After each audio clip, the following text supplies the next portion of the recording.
Good afternoon, everyone. It's a pleasure to have you here today at this webinar on the call for tender EU environment scenarios for ERA of non-target organisms with reference OC/EFSA/PREV/2023/02. My name is Charles Piquet from Finance Unit. I am here today with my colleague Alessio Ippolito, who will shortly present to you the opportunity of scientific collaboration offered with the present call for tender. The objective of this webinar is to provide to potential tenderers an overview of the call for tender EU environmental scenarios for ERA of non-target organisms, which was published in fact on the 7th of April. Primarily focusing on the scientific content of the call. After my opening remarks, my colleague Alessio will give a presentation of the background of the call. Its structure in terms of objectives, tasks, and deliverables, as well as the main criteria to be able to apply. After that, there will be from my side some remarks on how to conclude, some remarks to conclude the presentation of the call for tender, which we expect to last 30-35 minutes. Finally, my colleague Domenica Oteri will shortly inform you about other upcoming opportunities with EFSA. Next slide. So I would like to share with you some housekeeping, let's say some housekeeping points about this event. First, you are automatically connected to the audio broadcast. It's a one-way oral communication in listening mode. So then the event is recorded and the recording will be available on the EFSA website on e-tendering with the call for tender documentations that you probably accessed yet. The question box is enabled, so you can submit questions throughout the webinar via the dedicated Q&A chat box, which you should be able to see on the right side end of your screen. The webinar is in English, so please ask your question in English. The question box in English through the question box chat function. The question will be answered in writing after the event and published on the TED e-tendering Q&A questions. The questions will be the question will be answered in writing after the event and published on the e-tendering Q&A section, as I said. So the next point, after the event, participants are invited to send their additional question to EFSA through TED e-tendering in the question and answer tab by clicking Create a Question. Registration on TED e-tendering is required to be able to create and submit a question. After the event, participants will receive a link to a survey to evaluate the event. Please provide your feedback. It is useful for us to be able to improve events of this kind in the future. I will give now the word to Alessio.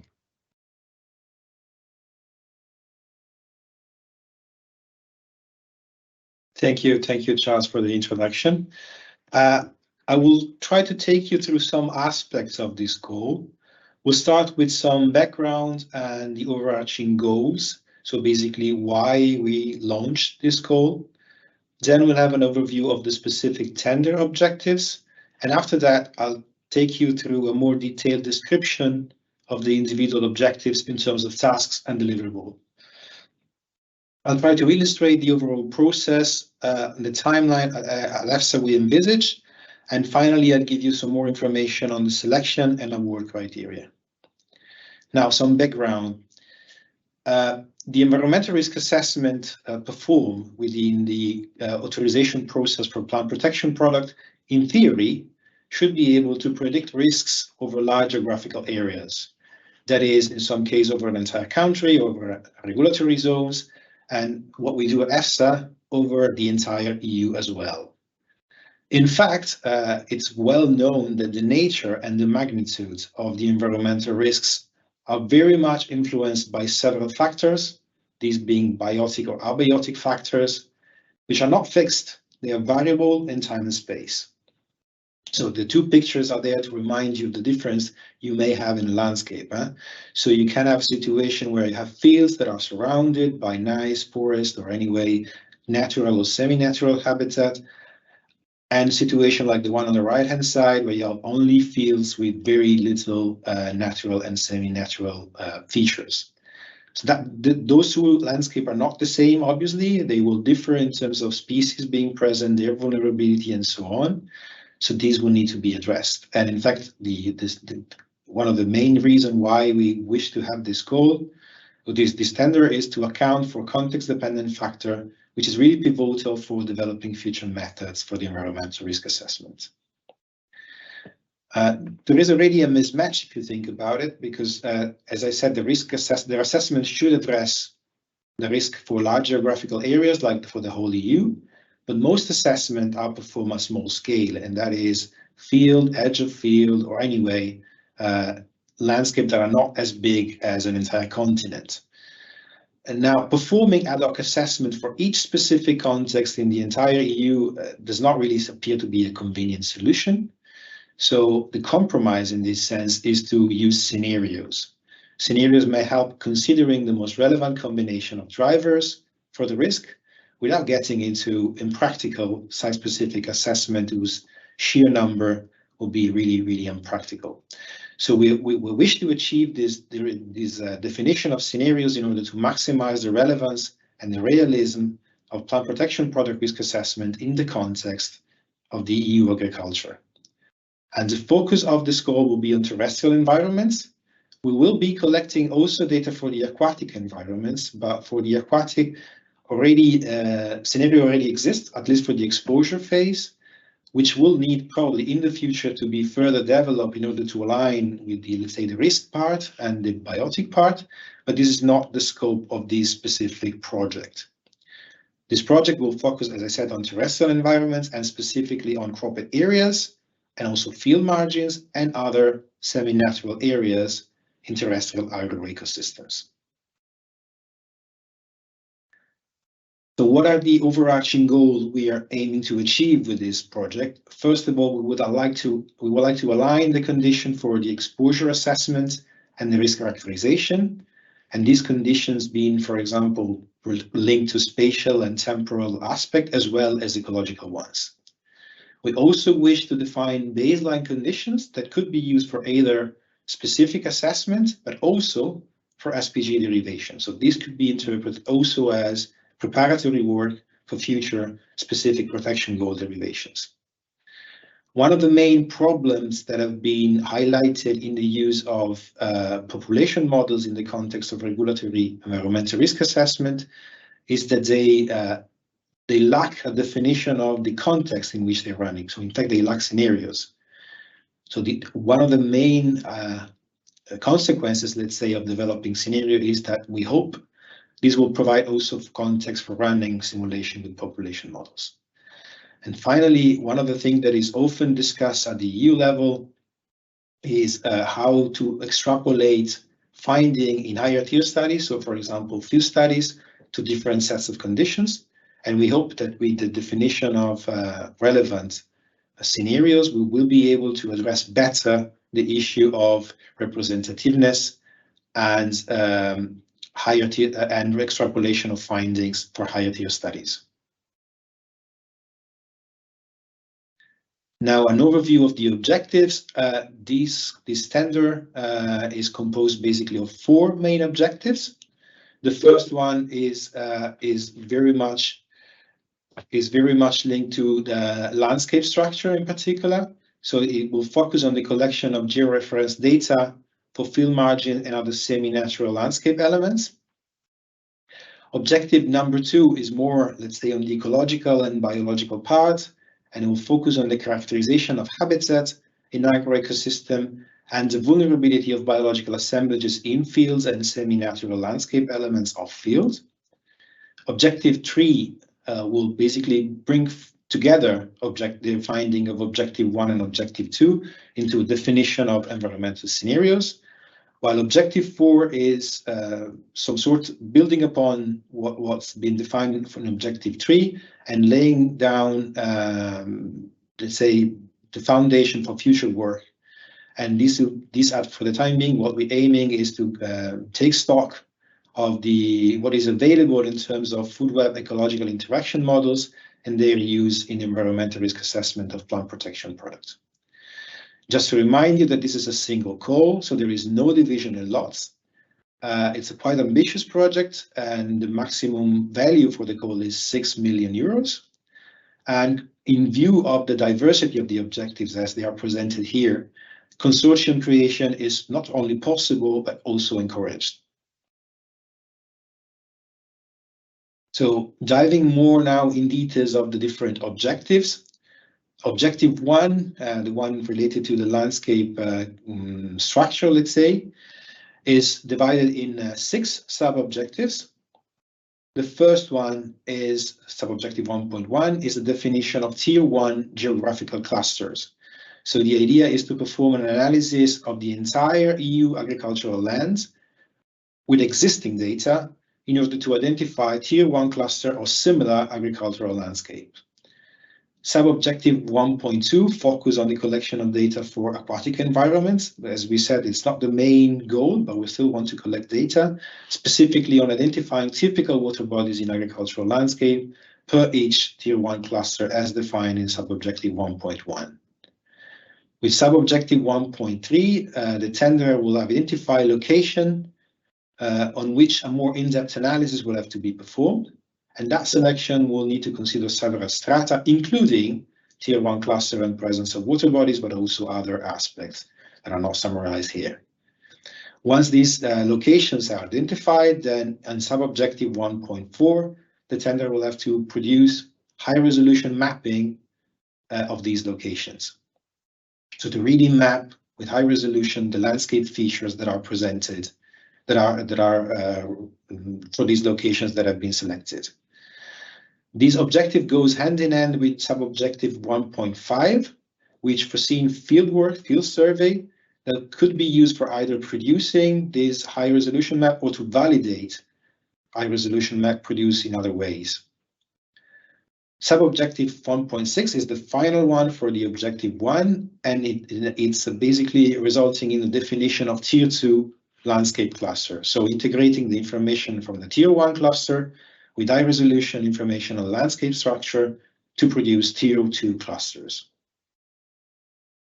This is an overview of the timeline, a very simplified timeline. I just want to invite you to have a look at the timeline on the bottom of the screen. That is not linear. It was expanded and contracted, let's say, depending on the, just to give you a sort of flavor of the different deliverables that are expected.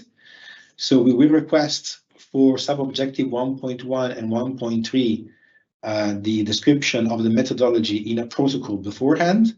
That will have to be submitted 4 months after the kickoff. And then for every other sub-objective, interim reports will have to be the main deliverable expected. As we said, this is mostly expected to be desk work, except for sub-objective 1.5, which will encompass also a part of field work.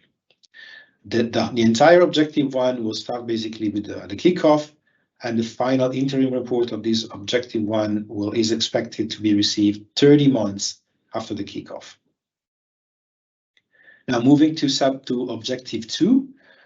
Objective 2 is in fact composed of 2 batches, let's say, of sub-objective. The first one deals with the characterization of the habitat and of the communities in in-field and semi-natural areas in EU agricultural landscape. And the second batch deals with the vulnerability of these assemblages in relation to exposure to plant protection products. So the first batch will start with a systematic literature review and a scan of the environment in order to find, let's say, information on the composition of terrestrial communities in the European agro-ecosystem. We would also envisage for the tenderer to explore with Objective 2.2 citizen science projects. We are aware that there are a number of citizen science platform and projects that are collecting data on the presence and temporal presence as well of different species in different areas around the world, but more specifically in Europe. So we would like to explore the possibility to complement the information collected under sub-objective 2.1 with this information being collected by citizen science project. This is quite, let's say, quite new approach, but we would like to really investigate whether this is a possibility, a concrete possibility, because in principle, the potential is quite big. Sub-objective 2.3 and 2.4 are constituted of field work, so a vegetation survey and field monitoring. So the first one will focus on the, let's say, vegetation, and the second one more on the animals. And the idea is in a subset of locations mapped under sub-objective 1.4 to perform a temporal series of monitoring events, let's say, in order to cover at least 1 year. And finally, all the information collected from sub-objective 2.1 to 2.4 will have to be put together in order to characterize biological communities for each tier 2 cluster identified under Objective 1.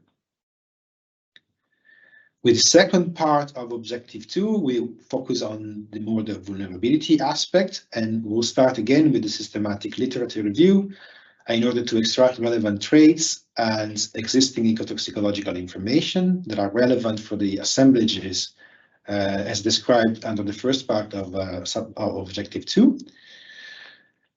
We're also foreseeing some experimental laboratory testing in order to test potentially vulnerable species with several pesticide-active substances and different modes of action. And finally, the information from sub-objective 2.6 and 2.7 will help in identifying vulnerable species that are represented, that are, let's say, typical for each tier 2 clusters identified under sub-objective 1. A kind of a standalone objective in this sense is sub-objective 2.9, which will look into these vulnerable species and try to perform an analysis of the normal operating range of these focal species, and that could indeed be useful as background for a specific protection goal derivation in the future. Objective 2 is definitely, as you probably have noted so far, the most complex in terms of tasks and deliverable. We have 9 tasks overall, and 9 sub-objectives with many different deliverables, many tasks and deliverables. We will request protocols or detailed methodological description beforehand for 6 of these sub-objectives. So from sub-objective 2.1 to 2.4, and also for the field work for 2.6 and 2.7, sorry. And then for each one of these sub-objective, of course, an interim report will have to be produced. The timeline for this objective is pretty long. Basically, we'll start again with the kickoff, and it will last until the very end of the contract, 48 months after the kickoff. In comparison with Objective 2, Objective 3 and Objective 4 are considerably thinner in terms of sub-objectives and deliverables. So Objective 3 will start with the refining of Tier 2 cluster, considering information on the vulnerability of the assemblages and the focus species in particular, in order to produce Tier 3 clusters, which will set the basis for defining final scenarios. And Objective 4, as we said, is something that builds upon the definition of the scenarios, and it will start with a systematic literature review on food webs and related models. And also there will be on the sub-objective 4.2 an analysis of food webs and applicability to scenarios defined in Objective 3 for the environmental risk assessment of plant protection products. And in this case, we'll have interim reports and a final report for both Objective 3 and Objective 4. And they will start, as you can probably see, in the last 6 months of the full project. Next slide, please. So this slide is just to give you an overview about the process that we envisage for the definition of the scenario. So objective 4 is not included in this slide. It's just to show you what we envisage for the process in terms of the project developing. So we'll start with the tier 1 clusters of similar landscape by collecting existing data. Then we identify mapping location that will be mapped with high resolution. And these will produce tier 2 clusters. And this is where basically the definition of the landscape structure will stop. And it will enter more into the bioecology aspect. First, we will need to characterize the communities in the tier 2 clusters, and then a vulnerability analysis will inform on the definition of tier 3 cluster by incorporating ecological information into the information which is only based on the landscape structure. And this is the ground for then defining the scenarios that is the outcome of objective 3. This is the envisaged timeline. This is, of course, preliminary. It's just to give you a flavor about how the project could develop in time. As you already probably understood, we envisage that objective 1 and objective 2 are the ones that will develop for the longest in time, while objective 3 and 4 will only come at the very end of the project. You will see that each white square represents one deliverable, which is either a protocol or an interim report or a final report. But what I would like to draw your attention on is the line above the Gantt chart, which is summarizing when the main meetings are supposed to take place. So we're going to have 4 physical meetings here in Parma, one at the very beginning, at the kickoff, one after month 15, where a big batch of deliverables is supposed to be delivered. Another one, again, after the fieldwork is done on month 31, and then, of course, one at the end of the project. We're also envisaging to have 4 main teleconference meetings. We also, what is represented here by the field icon, we will also wish to have a visit, so the EFSA staff to visit field work that is being carried out so that we can get an idea about the challenges and let's say how the data are being produced, so really get hands-on experience on that. But of course, that is not fixed in time. It will simply have to be done during the field work, of course. Just one remark, these are the main meetings, but in the tender specification, you will see that we also envisage to have, let's say, interim meetings more or less every 2 months. Next slide, please. So now into the selection criteria. These are defined into section 2.4 of the tender specification. In terms of professional capacity, we expect the tenderer to demonstrate extensive experience in 4 main areas that are geospatial data, information service, ecology of terrestrial ecosystem, and ecotoxicology and environmental risk assessment for terrestrial organisms. So quite diverse set of expertise, in fact. And this is somehow also condensed into the team that we envisage to have on board.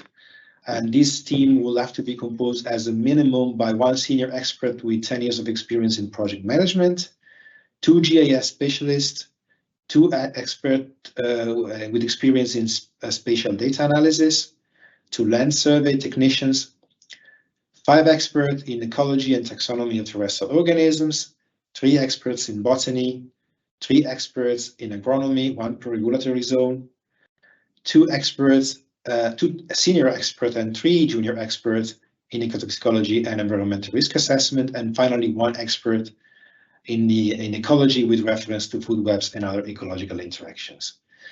The third element, let's say, of the professional capacity is obviously the ability to communicate both orally and in written form to a high level of English.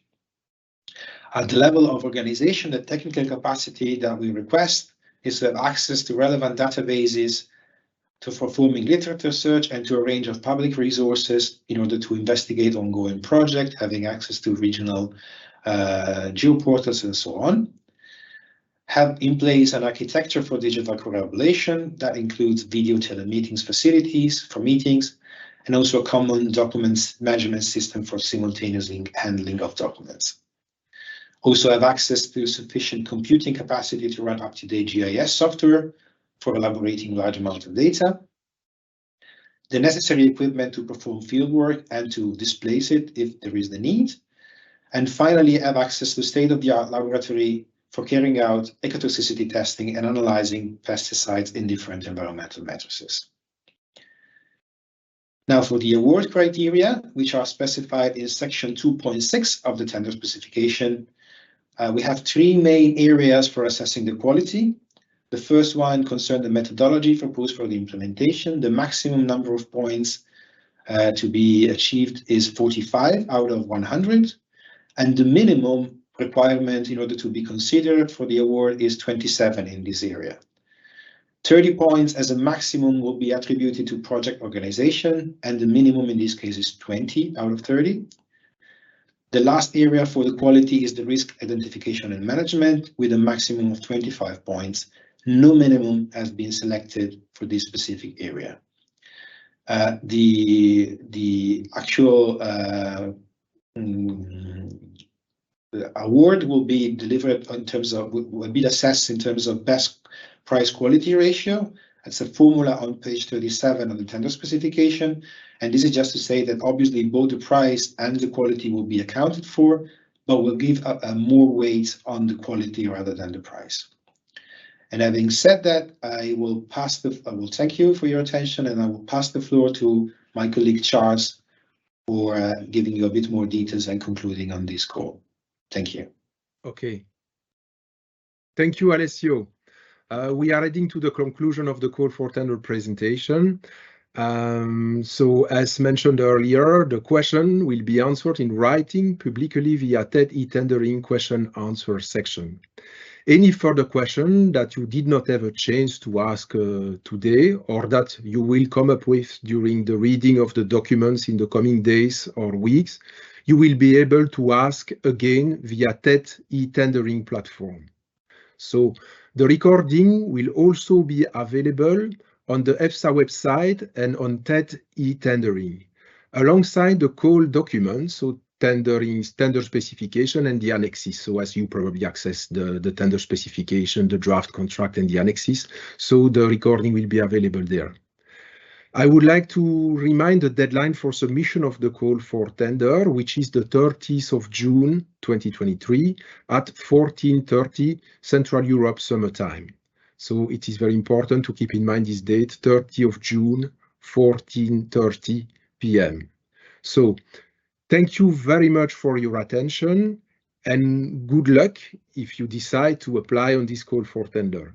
Now I will give the word to my colleague Domenica Otteri for a short announcement of the other opportunities with EFSA. Thank you again. The word is yours, Domenica. Thank you, Charles, and good afternoon. So I would like to mention that the call that was just presented is part of a big project aiming at advancing the environmental risk assessment of pesticide towards a system-based approach.